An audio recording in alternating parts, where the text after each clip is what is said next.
The last time you scrolled through YouTube Shorts, you probably laugh at a skit, learn a recipe, or watch your cat do something ridiculous. You almost certainly watched something from Chikin Chow, even if you didn't know his name. Now that guy with 130 million followers is teaming up with a company behind BTS and the biggest streaming platform on the planet. And together, they are about to change how pop stars are made in America. Here is what just happened.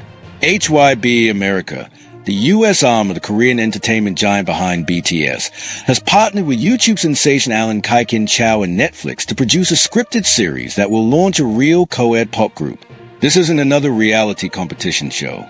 This is something entirely different. The series will follow a group of aspiring idol rejects who enroll in an arts academy and come together to form a mixed-gender band. Think of it as a scripted drama where the cast members are also actual musicians releasing real songs as the story unfolds.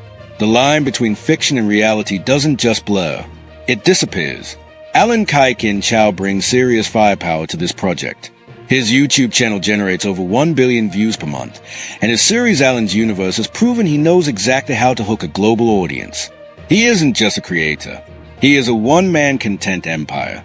James Shin, president of film and television at HYBE America, put it this way.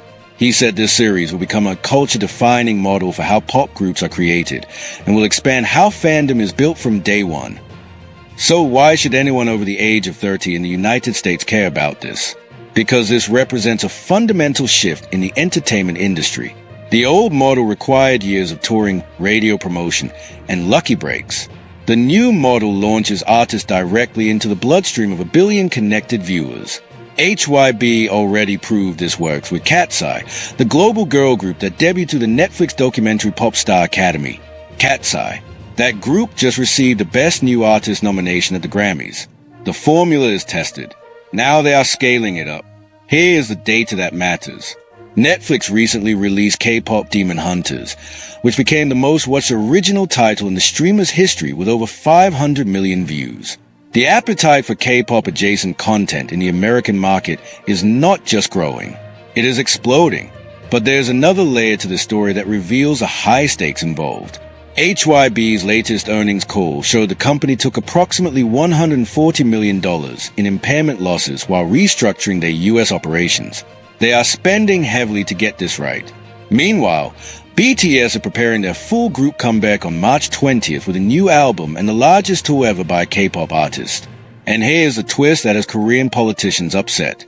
HYBE gave the exclusive live stream rights for that comeback concert to Netflix, not a Korean platform. Some Korean lawmakers are calling this a national IP fire sale. They worry that Korea's most valuable cultural assets are being handed to an American company. HYBE's response is simple. Netflix pays for production and provides global reach that no Korean platform can match. This brings us back to Chikin Chow and the new series. What HYBE is really doing here is building a bridge.